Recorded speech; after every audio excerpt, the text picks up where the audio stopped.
Dr. McKinney, is this Belt and Road Initiative thing actually happening? You know, over the years, I've heard a lot of hype for it, but I've heard a lot of hype for a lot of things. Like that whole Elon Musk guy, you know? He's talking about taking a rocket ship from California to New Zealand, self-driving taxis, Hyperloop trains, and all this stuff. And guess what? None of it comes to be. So, is this Belt and Road Initiative thing actually happening, functioning? And is anyone out there trying to stop it? Well, yes. Taking the last question first, somebody's absolutely trying to stop it. I mean, if you look at the empire model best exemplified by the British Empire, the very last thing they wanted was countries to link up with each other. Internal development is something the empire didn't want. They don't want people connecting. You know, Russia and China and Iran, for example, getting together to form a bloc is something that Brzezinski spoke about. That was the worst case scenario in their plans for the continuance of the unipolar world as it was then. So this is a real threat to the USA. This is a real threat to the empire, and they are doing everything they can stop it everywhere they can. If you look, there's been any number of flare-ups all along the Belt and Road. And then we had obviously the Armenia and Azerbaijan. I mean, that again is a very important link. Obviously, Pakistan is an important link. They're continually trying to destabilize the Xinjiang region, which the Xinjiang region where the Uyghurs are, that's the very northwest of China. And that's where all the traffic that goes to Europe and Central Asia comes through. So that's an area that they're seriously trying to destabilize and have been for years and years and years. The problem, the Belt and Road is a fabulous idea. People really don't understand it because, like in Western think, we have this win-lose, zero-sum game mentality. They don't have that in China. When they talk about win-win cooperation, they sincerely mean it for good reasons. It's just better business. Both sides want the same thing, but for different reasons. And people are suspicious about the motives of it. Now, it's not altruistic, the Belt and Road. China's very clear about what it wants out of it, and it's very upfront about it. It's not in any way hidden. It's all transparent, you know. It's not altruistic, but it's not nefarious either. And it makes sense. I think there's close to 150 countries that have signed on now. And if you look at it, those 150 countries all have a different role to play. China is not doing the same thing in all these countries. It's depending on what the need of the country is, what they can afford to do, and what looks like a development project. So it doesn't get very positive publicity in the West, but it's a very popular project to developing countries. This is the first opportunity they've had to have real development capital ever. I mean, they can borrow money for the IMF to pay the IMF back, but there's never any development capital. If you take Sri Lanka, for example, about 10% of Sri Lanka's debt is owed to China. The difference is that was actually to build a port to improve and develop the economy. So, you know, they're actually building something of real value that's going to have a lasting benefit to Sri Lanka. If you look at the rest of their debt, it's just juggling money around to pay bills and settle finances. So there's a difference with it. And that's the difference I wanted to ask you about. You know, I've heard from the mainstream media that the Chinese are trying to just colonize Africa. They're essentially giving like infrastructure project checks to the Africans that they can't cash and then taking control. So what are the Chinese doing there? And is this just another flavor of colonization that looks friendlier on the surface? No, it isn't. It isn't. I mean, first and foremost, you're talking about of the 150 odd countries that are on the Belt and Road. To some extent or another, the vast majority have suffered under colonization in the past. All of the Asian countries, all of the African countries, And there's been a de facto colonization of South America for 400 years. So they understand what colonization and empire is. They've also all met the IMF, so they all know what a debt trap is. This is not that. This is something completely different. What China's investment doesn't have strings attached. You know, it's based on a commitment that we respect the national sovereignty and self-determination of every country, and we don't interfere. And conversely, we don't truck any interference in our internal affairs. They mean that. Russia means it. Iran means it. They all mean it. That's what every country wants, particularly countries that have suffered under their empire. Leave us alone. Let us run our country. Don't interfere in our country. We won't interfere with yours. And when we can get together for some mutual benefit on trade or cooperation, great. That's what every country in the world wants. It also needs investment. It needs development. It needs infrastructure. That applies to the whole of the global south. And that is what China offers. And increasingly Russia. I mean, Russia is doing very much the same sort of thing in Africa. And it's, again, developed an expertise in construction and infrastructure, just like you were just speaking about the airports. I mean, China builds like an airport every 2 weeks or something. And they're all state of the art. And I think it's an important thing to understand is that talking about infrastructure is one thing. And like the West talk about infrastructure, but they can't build it.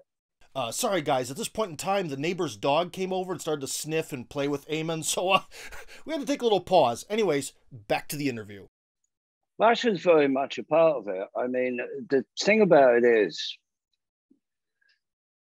it's kind of operated by China, but it's kind of done differently. So, for example, if you look when the mining companies prior to World War I, Rio Tinto, owned by the Rothschilds, when they went to South America, they built railways because they needed the raw materials for the upcoming war. But when they built those railways, they went from the mine to the port. They weren't for the locals.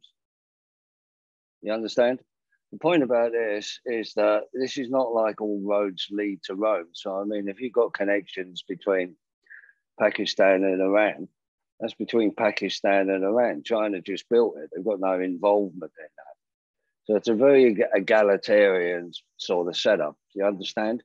It's not like everything has got to come back through China. Once they build the railways, it's for the local people. So it's a different setup. It's a different mindset. It is basically the American system that was set up by Harry Carey. And, you know, Matt Harrett's done a huge amount of work on this. He talks about like what the original plan was under Lincoln to connect, you know, the Trans-Pacific Railroad, you know, going through Alaska, across the Bering Strait, linking into Russia, the land bridge. So the concept itself wasn't designed by China. You know, this plan about like intercontinental railroads and connection, that goes back to literally the Lincoln times and Harry Carey. They borrowed it from that. And then if you look going back about 30 years, I think it was like 1989 when I saw Lyndon LaRouche in Bangkok talking about essentially the concept of the Belt and Road and why it made sense economically and everything. And prior to him delivering this talk in Bangkok, he delivered it in Beijing. So the concept has been there in a while. It was only the financial crash in 2008 that they decided to kick it into gear. But yeah, I mean, look, part of the problem that China has at the moment with the Belt and Road is that most of its partners who it's working with in these countries, they're all broke. You know, just like everybody else. I mean, most countries are effectively broke. Russia is not broke. But there are a few other countries that can say that. The the model of the Belt and Road, and this is, again, one of the main differences, it relies on prosperity. You know, they're building the infrastructure, you know, in, say, Kenya, so that Kenya can, you know, actually get access its resources and get them to market. That's in China's interest. The more prosperous Kenya is, the more Chinese products they make. So their model is not based like the empire model on keeping countries poor. It wants them to be rich. It wants everybody to be rich and prosperous. It wants America to be rich and prosperous. It's its biggest customer. It's got no interest in collapsing the American economy. You know, although it may do a few things now in retaliation for Taiwan that could seriously damage the American economy. They're going to carry on. The Belt and Road is going. Russia has a role as well. I mean, if you look at what they're doing about developing the east of Russia, I think you will probably see that everything that they're doing there ties into a master plan of future development where, you know, everything basically links up. Does that make sense? It makes perfect sense. It's kind of like they're trying to economically link the world, but not so much culturally or politically. Do I have this right? Yeah, I mean, I don't think you can argue anymore that we're seeing a great schism where, you know, I mean, Russia's already been isolated from the Western world. That's likely to continue. This is the Cold War 2.0 that they wanted. But, you know, what's significant here now, I mean, for the first time, there's an alternative financial system that countries can use that doesn't take them to the dollar. So the system that they have set up with Russia and China right now, as they've said, look, this is open to any country to use and it's done discreetly. They don't make a big thing of it. If you read between the lines, because look, here's the coming financial crunch. This is what's really going to be the tipping point. You've got Sri Lanka, you've got Pakistan, you've got Ghana. These are countries that are essentially bankrupt, officially bankrupt, defaulted. Now, they got a choice here. So if you look at Sri Lanka, the IMF have come in. All right, the IMF, again, they've got their model, they're not changing. You know, privatization, cut government services, sell off industries. None of these things are going to do anything but exacerbate the problems that they've already got. The best they're going to do is get the IMF come in to keep lending them enough money so they can service the debt, so they don't default and trigger off this domino effect. Exactly the same as the European Bank have been doing with Greece for, 10, 12 years now. The decision these countries have to make is the IMF offer us no solutions. We've got food shortages, we've got energy shortages, we've got massive inflation. This is happening in every country in the world. You know, our societies are exploding. What are we going to do? Well, the IMF haven't got an answer that helps. Maybe the answer is to say, look, we're not rescheduling the debt or anything. We're defaulting. Nobody's getting anything, okay? And then they start their new financial system under the umbrella of the Chinese-Russian one. Now, there's 90 countries that are, according to the World Bank, are perilously close to default. Perilously close. That's going to be a decision they have to make because, you know, the IMF are going to come in. It'll be exactly the same thing. Keep the system going for a little longer. Lend them enough money to service the debt. Not enough money to import foods. Not enough money to import energy. Nothing like that. That's the IMF model. It's basically a predatory system. It's not there to help. So that's going to be the big, I think, the big financial issue is what these countries do, you know, when they admit default. Well, living in Russia, I can tell you one thing. Very often the Russians are not too good at explaining themselves and their actions and plans, even to their own population. Not exactly the kings of marketing. So maybe could you enlighten us on what all these plans are? So what is this like Russian, Chinese banking, financial model alternative thing going to be? What is this all going to look like? Well, the first thing about the model is they've got an alternative to Swift, so they can carry out international banking and transactions. But their model and the Swift model, near the twain shall meet. They're two completely separate, distinct models. The dollar is the big issue. The dollar having been the reserve currency, and the danger with this, with a single reserve currency that's dominated by one country, is it's abused. And the way that the dollar has been weaponized and sanctioned, seizing assets and that sort of thing. As you can imagine, nobody but America likes that system, but that system is over. People have been trying to get away from it forever. But, you can look at Saddam Hussein trying to do business in the euro. You can look at Omar Gaddafi. Omar Gaddafi is trying to launch the gold-backed dinar. And, well, it didn't work out well for them. The empire really doesn't have any sense of humor about this subject. One country, they would probably, if it was Sri Lanka in isolation, there'd probably be some sort of military solution there. But if you've got 90 countries defaulting and renouncing IMF debt all at once, it's not going to happen. And that could well happen. This could be the opportunity to break away.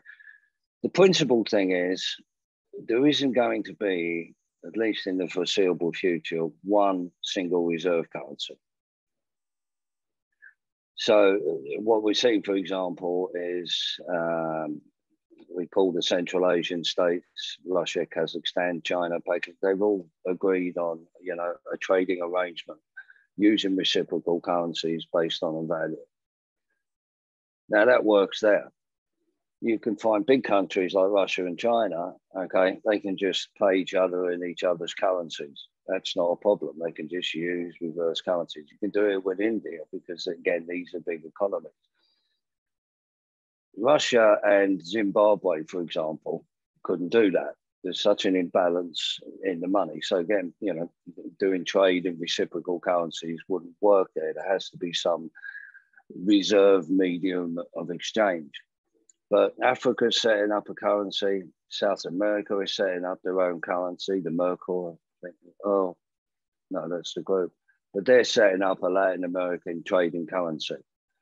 They're doing the same in Africa. So we're going to see people having trading arrangements and doing business in all kinds of different ways. What the world has no appetite for is another reserve currency that's completely dominated and controlled by one country. Nobody wants that. Nobody would accept that. The plan, obviously, the empire has, because they know the days of the dollar are numbered, is to replace it with some sort of CBDC, which they're probably going to do. They're probably going to get away with it, despite the fact that most of the people don't want it. They're going to get away with it in Europe. They're going to get away with it in America, Canada. But nobody else in the rest of the world has got any appetite at all for another trading platform that America controls. So that's not going to happen. Once the dollar dies, the dollar system dies with it. Dr. McKinney, could you tell us a little bit about the sort of the cross-cultural gap and all of this stuff about all of your deals that you had to make in China? Because I can tell you one thing, Russians can be really frustrating. I mean, everyone is so pessimistic about every project, but when it comes to what they want the project to sort of pay off, their percent, their cut, oh, they're very optimistic, ridiculously optimistic. So it's tough doing business here. So anyways, what is it like dealing with the Chinese? Well, I think the first mistake, and I mean, it extends beyond this particular topic, is that, we all have our own logic, So, I mean, you get a group of American businessmen who sit around the table and they come up with an idea for China, and it makes perfect sense to all of them, appeals to their shared business logic.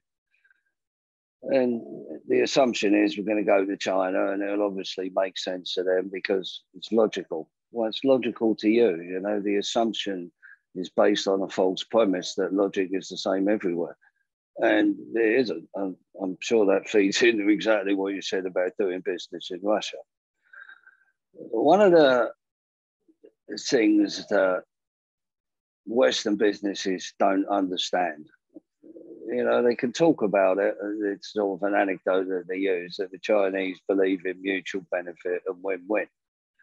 It sounds like business speak, um, couched in another way. Most Western businesses profess the same thing, but they don't mean it.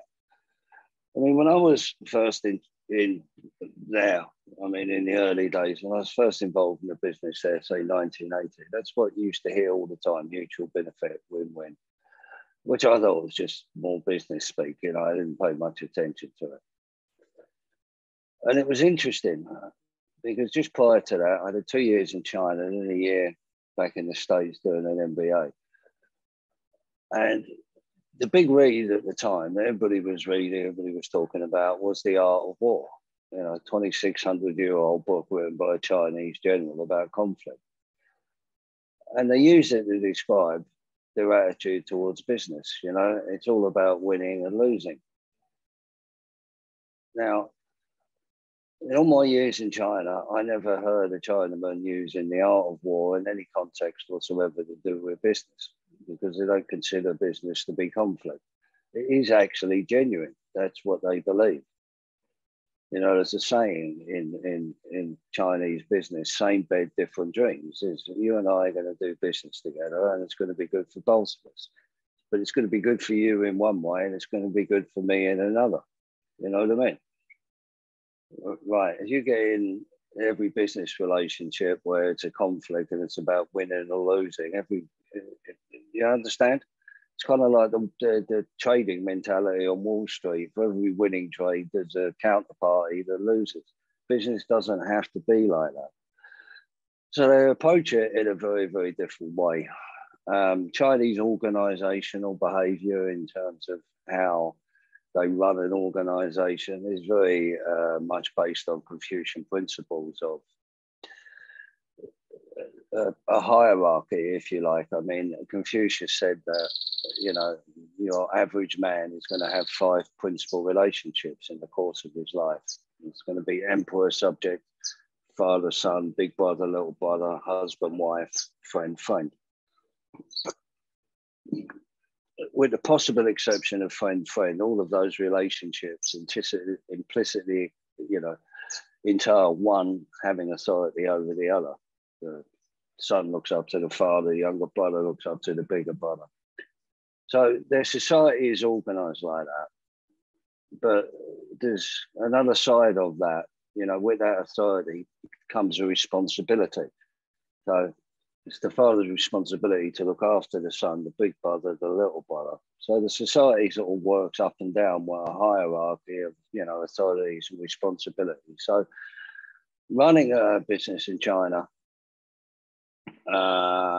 is different because obviously you're using Chinese staff, Now it's changed today. They're a lot more organized along sort of traditional Western lines in terms of the way businesses are structured and everything, but it still has this inbuilt hierarchy in it. Understanding China at a deeper level is necessary to be successful in China, and it doesn't happen, once you're there 2 weeks or 2 months or anything. You just get a feel for the place, you get an instinct, and that takes time. But American businesses have done very well in China. I've taken countless trade missions over there, and in terms of individual companies coming over, we bringing them around, they're meeting potential partners and Chinese companies. I never remember one of these meetings that didn't go well, where both sides liked each other. There was a dinner, there was fun, and the American side never go, hey, Jesus, you know what? They're not that different from us, and that's pretty much true. The business between America and China has been fractious really since Trump took office. So we're 6 years into that now. And that's made a very difficult situation for American companies, you know, because they're under all kinds of pressure. You know, the Chinese are hearing all these lies that are being told about. So it doesn't help relationships, let me put it like that. The other thing is, and this is why a lot of American companies are seriously rethinking it now, is look, China is not that cheap anymore. China's cost advantage is not low labor costs. I mean, you can go back to 5 years, 2017, Tim Cook said exactly the same thing. Apple are not in China because it's cheap. We're not there because of low labor costs. We're there because they can just do things quicker. And he gives an example of they had a new line of iPhones or something going out and they're already packed, ready to ship, thousands of them. And at the very last minute, they decided that there was something the matter with the screen. They needed to redesign and get a new screen before they could send them out. 2 weeks later, they all went out on schedule. That wouldn't be possible to do that in America. You know, what people don't understand about China's economy and how it works, and put aside the political side of it, you know, the democracy, you know, conversation. Just look at the economic model. It's got a state sector.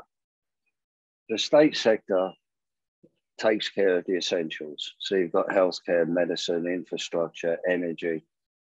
All right, these are state provided, so the costs are kept low. Now, these are not free. You pay for everything, but it's not expensive.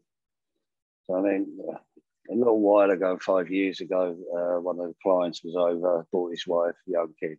So a little girl, she's about 2.5, slips over, bangs her head. Anyway, in the middle of the night, she starts like vomiting and everything. So we rush her to the hospital and she has to have a CAT scan. CAT scan was $26. Okay. So energy, for example, now the big state oil companies, they're the ones that, you know, refine and sell the fuel. But there's a price cap. Okay. There's an energy price cap. So these industries are not supposed to lose money, but profit isn't their goal. So, you know, as long as they're covered. Then what that is that means that if the essentials of life that everybody needs are available and affordable, they've got more disposable income to spend on other things. Now, if you compare that to like in the West, and we look at the cost of housing, we look at the cost of everything, you know. I mean, you know, most Americans, you know, could be making $200,000 a year, you know, you'd be lucky to have $10 in your pocket at the end of the month. You know what I mean? Because just the very basic necessities of life take up so much of your income. That's bad for the economy because you don't get the consumption, you don't get the spending. And, you know, when people have got a higher disposable income, they have more discretionary spending. And when they spend that into the economy, it has the multiplier effect. So that makes sense. But what the Chinese realized, and they realized this way before they started on, you know, the reform program in 1980, was the communist model doesn't work. They'd already abandoned, or, you know, collectivism, you know, and a lot of the other principles. But the key point is this. Communism, the way we saw it in Russia, for example, in the old days, was all about the class struggle. It was all about the distribution of wealth. That was never the issue in China. It was never about a class struggle. They've got their hierarchies that they understand already. No, it was about economics. So, you know, China was never ideologically communist or Marxist in any way, apart from a few people at the top. So the point is, what they realized is you've got to, in order to distribute wealth, you've got to create it first. And the only thing that creates it is private enterprise. People do what they're incentivized to do. So the role of the state sector is not to compete with the private sector. It's to enable the private sector. So if you have a business, if you have a factory in China, okay, you know what you're going to be paying for your energy. You can calculate it. You know, you've got the greatest infrastructure in the world for moving goods. You've got an industrial economy. And that's the point with it. China is very, very, very entrepreneurial. The state has a role. And obviously the big one is banking. You know, all the big banks in China are state banks. You know, the People's Bank of China, their central bank, isn't owned by the Rothschilds. Okay, they create their own money. They don't create their own money and lend it to themselves at compound interest. So they can do all kinds of things with that model that they can't do in America, because you really don't have any state capital for investment. Everything is private, but it doesn't work. So I'll give you an example about how they managed to do this infrastructure. So for example, I'm going back 15 years now. You've got the city of Shanghai, and you've got the Yangtze Peninsula, and about 30 miles as the crow flies, you've got a big city called Nantong, population of about 10 million. To get from Nantong to Shanghai is about an 8-hour drive, because you have to drive up the peninsula and down again. A nightmare of a drive. Anyway, so they built the Sutong Bridge. It was 15 miles, I think, across the Yangtze, the largest one of its kind in the world. That was a state-issued bond, okay, just for that project. It wasn't relating to anything else. The bond was issued to Suzhou on one side, Nantong on the other. 30-year bond, say, okay? Interest, but not compound interest. Your income is going to be from the tolls. That's your measurable, tangible income, okay? That's how they pay it back. It probably takes 30 years, doesn't show a great profit. You try to build that bridge in America, now you're talking about private capital. So you want to build a bridge across the Mississippi or something like that. It's going to cost untold billions. They fuck it up and it'll take years. But the problem is the amount of money that they have to put into it and the tolls that they collect.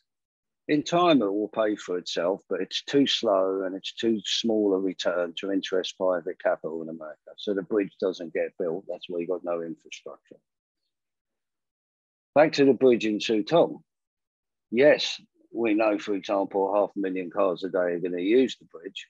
All right, and it's going to be $5 a time. We know exactly how long it's going to take to pay it off. But the Chinese are not just looking at that. What they're looking at, the fact, is that it's saving 3 million hours a day driving. 3 million hours that could be put to some productive human pursuit. Cuts down on pollution. And the other thing about it is the GDP on both sides of that bridge have blown up. Okay, so there's other benefits that private capital can't monetize, like a growth in GDP, the saving in man hours, the reduction in pollution. China can. That bridge has already been, that debt has already been retired. They continue to collect the tolls. The GDP on both sides continues to flourish. And I believe they've subsequently built another tunnel under to do, to run alongside the bridge. So their economy works differently. And the interesting thing about it is if, again, we're seeing this coming divide with these bankrupt nations, if they choose to do a clean default, all right, and move to a new monetary system, they're also going to move to a different economic business model. And the model they're going to follow is China's model, because Americans look at China one way, but people in the rest of the world don't. China is a hero to these countries because they rid themselves of colonialization. They went from being a dirt poor nation to being a powerhouse, and they've raised the living standards of a billion people up until a decent, standard of living. They're going to follow that model because there's different kinds of capitalism. In the West, it's financial capitalism. There's no investment worth its name in the physical economy. It's all about playing with stocks and bonds and moving money around and what they call it, finance, insurance, real estate, equities or whatever. China has an industrial form of capitalism. It's different because, like, you know, when you invest like they did in Sri Lanka, that's an investment that's going to have all kinds of different returns and benefits for everybody. That's industrial capitalism. That's the model that Russia is following. That's the model Iran will follow. And increasingly what you'll see around the world is other countries doing that. China has shown them that, look, if you want to build infrastructure in your country, if you want to build a hydroelectric power plant, or you want to build an airport, you can create and do it with your own money, like we do. Okay. Now, obviously, there's a real danger with that. But if you tie it to some economic common sense, you know, to a return, and you haven't got all manner of corruption, you know, messing with it, then that can be done. So we're going to see that the industrial capitalist model taking over from the financial model. So you mentioned that the American side has a sort of zero-sum game mentality. So either I win or you win, and that the Chinese don't think that way. But one thing is, do you have any insight into how the Chinese sort of deal with the Russians? Because the Russians don't have a zero-sum game mentality. They just have a lot of pessimism. Well, I have to be brutally honest with you. I mean, I've never been involved in a deal in China that involved a Russian.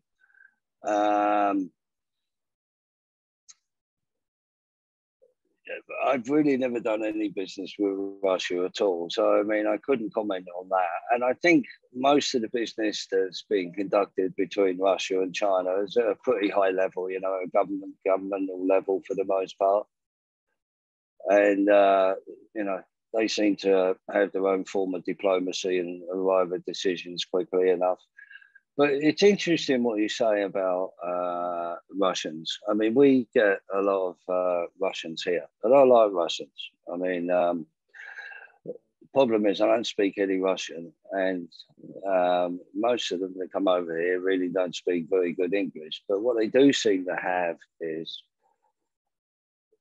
you know, I met a guy the other Sunday. He was at a market I was at. A young guy, wife, had this young baby in his stroller. I was looking at his baby, whatever. Got talking to him. And it was like, you know, where are you from? He had the Slavic accent, but like, man, I can't tell one from another. I couldn't tell a Ukrainian from a Russian any more than I could tell a Swede from a Dane, you know? And he almost was like embarrassed to say, well, from Russia, you know? And I see that a lot because I think what Russian people have, at least the ones I see here, is they seem to have this idea that people don't like them, that people are holding them responsible for what's happening in the Ukraine because that's what they're getting on TV. So, you know, look, Russians got their own way about them, you know, but, you know, what we see here generally are Russian families with young children. They're just great people, you know. In terms of what they like to do business with, I really don't know. But Xi and Putin seem to get on very, very well. And there's a synergy between Russia and China that is almost unbelievable. I mean, you've got the biggest industrial base in the world next to you know, a friendly country with unlimited resources. And I mean, unlimited, untapped, vast.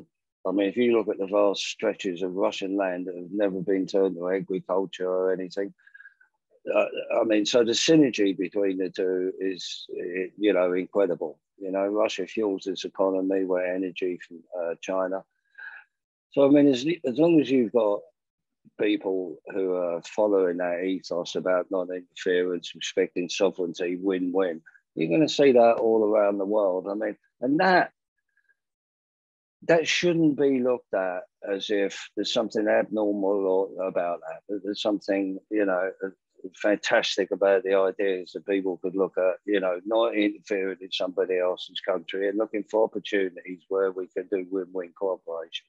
That's the norm. That's humanity. 999 people out of 100 would agree with that. The unnatural thing is the predatory financial capitalism and the way they look at it. That's unnatural. That was only possible because there was this imbalance in power, you know. One side had all the power, so it could be expected to win. Well, today we've been talking a lot about this economic shift from the West to the East. But one thing we can't forget is that pretty much, South Korea and Japan are very much integrated into the West. So in a lot of ways, when we're talking about Southeast Asia, and especially those two countries, you could say maybe Singapore too, and to an extent Thailand, is the Southeast of Asia, is it really in Asia financially or culturally or politically?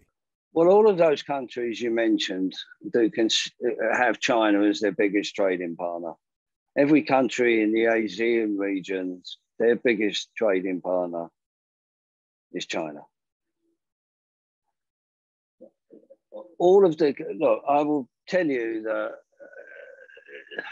and I'm not speaking about the governments of South Korea or Japan because they're essentially vassal states.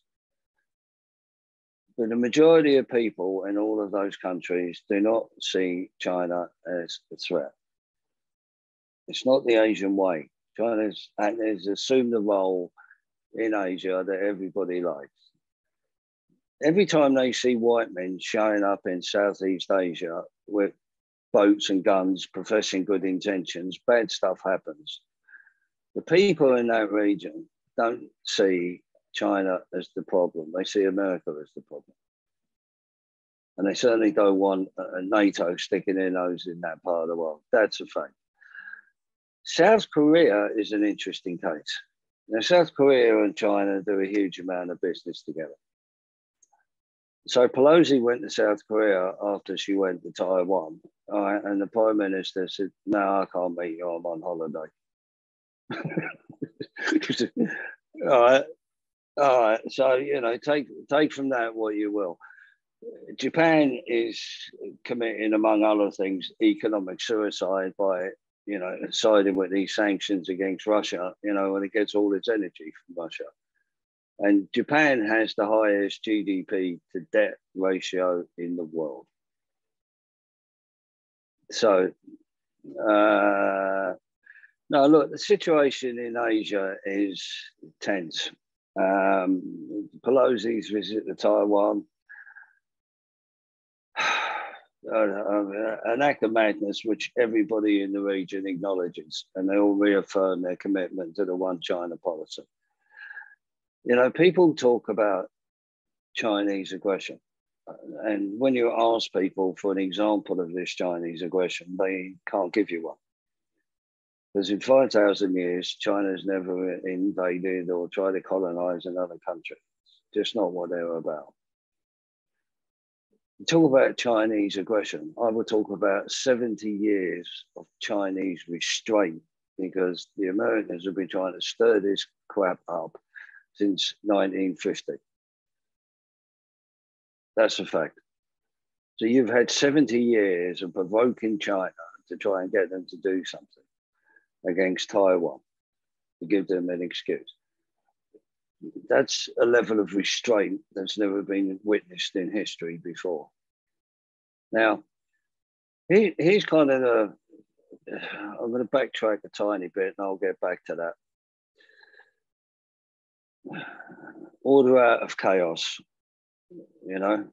that's the motto of these people. That's how they do business, the Hegelian dialect. Create chaos, wait for the reaction, provide the solution you wanted. 9/11, the Patriot Act, the justification for the Middle East wars, all of this. History is littered with this. Their model is order out of chaos. They are trying to create chaos everywhere in the world. And you can go back through history from the French Revolution, the American Civil War, the both world wars. Their hands are all over it. They thrive on chaos. That's a fact. And when they employ that Hegelian dialect, there's an action. It relies on a predictable reaction. You know, like after 9/11, everybody got Islamophobic, patriotic and patriotic and everything. But the problem is, the people are wise to that game. Putin didn't react the way they thought he was going to. He didn't fight the war they were expecting. He didn't handle it the way it was expected. And furthermore, 150 countries around the world didn't react the way that they were expected. They said, no, we're not joining in these sanctions. We know what this is about. Similarly, and Chinese are masters at strategy. You know, if you go, well, we visit Sun Tzu for a moment. So never interfere with your enemy when he's busy destroying himself. All right. And there's another quote in there that set your tents by the river and soon you'll see the bodies of your enemies floating by. What America was doing with this provocation was hoping that they'd shoot the bitch down, which from what I gather would have been just about fine with most people in America. But anyway, they're not going to do that. They know that if they play your game, you're going to win. China has got so many things it can do to damage America. It controls the rare earth industry. Without Chinese rare earths, any kind of tech manufacturing will shut down in the West, particularly in America. 85% of all the pharmaceuticals and their precursors that are consumed in America come from China. Now, could you imagine if they decided to cut that off? We're talking zombie apocalypse. That's the tip of the iceberg. America is so dependent on things from China, any number of things. They're just two examples. They're just putting an export license on them. That's already put an export license. So therefore, it needs special permission to be exported. It means China decides who gets the rare earths. Pharmaceutical. They're now considered of strategic value. So they need an export license. Anything that goes into or could be used in military manufacturing in America now requires an export license. So they can determine on the basis of somebody applying for that license, no, they can't have it. And the disruption that would cause. I mean, when Trump came out and started saying, we're going to put sanctions on this and sanctions on that. I mean, he was performing for the crowd, but I mean, what a dumbass. I mean, what he did slowed down the Chinese, putting a prohibition on China buying chips from America. So straight away, America lost like $50 billion a year on that alone. And they developed their own chip industry. So it slowed them down a bit. But America needs China. It wouldn't function without it. China doesn't need America. Doesn't need America and buy crappy fucking GM soya beans from everywhere. You know what I mean? The only thing we wanted, you said we couldn't have. So fuck it. You wonder why you got a trade deficit. You know. So anyway, China is not going to respond the way they think it's going to respond. You know, and if China retook Taiwan, okay, I would expect the same thing to happen as happened when they tried to sanction Russia. The usual suspects, they'll sanction China, and nobody else will. So anyways, guys, if you enjoyed this video and you like the opinions coming out of my big fat mouth, then join up on my Telegram channel. That's Tim Kirby Hardcore on Telegram. Link, of course, in the description.